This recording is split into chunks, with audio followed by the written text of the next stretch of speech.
నమస్తే. Congress party AP అధ్యక్షురాలు షర్మిల వైఖరి చూస్తే అలాగే అనిపిస్తోంది. ఆమెకు బయటకొచ్చి మీడియాతో మాట్లాడబోతున్నారు అంటే వైఎస్ జగన్ను తిట్టడానికి మాత్రమే అని ఫిక్స్ అయిపోవచ్చు. కాంగ్రెస్ పార్టీ అనేది ఏపీలో ప్రతిపక్ష పార్టీ అన్న సంగతి షర్మిల పూర్తిగా విస్మరించారు.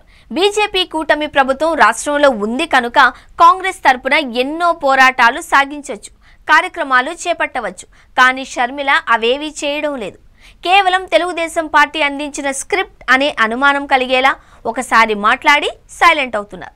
తెలుగుదేశం పార్టీని విమర్శించాలి అంటే మాత్రం ఒక చిన్న ప్రెస్ నోట్ లేదా ఓ చిన్న ట్వీట్తో సరిపెడతారు. జనం కాంగ్రెస్ పార్టీని ఎలా నమ్ముతారు? ఎలా వ్యవహరిస్తూ ఉంటే షర్మిల సారథ్యంలో ఏపీ కాంగ్రెస్ పార్టీ కూడా కూటమిలో ఓ భాగం అనుకుంటారు తప్ప వేరు కాదు. జగన్ను గట్టిగా తిట్టాలి అని తెలుగుదేశం పార్టీ అనుకుంటే చాలు, షర్మిల బయటకొస్తారు. కేవలం జగన్ను మాత్రమే దుయ్యబెట్టి వెళతారు. ఇదంతా చూసి ఏ నాయకుడు కాంగ్రెస్లో చేరతాడు? కాంగ్రెస్ పార్టీ తరపున ఒక్క కార్యక్రమం చేపట్టిన దాఖలా ఉందా? గమ్మత్తేంటి అంటే ఇదంతా చూస్తూ కూడా కాంగ్రెస్ పార్టీ మౌనంగా ఉంది, షర్మిలను కొనసాగిస్తోంది. అంటే ఏపీ వరకు బీజేపీ, కాంగ్రెస్, తెలుగుదేశం, జనసేన ఎక్స్ట్రా పార్టీలన్నీ ఒకటే కూటమి అనుకోవాలేమో.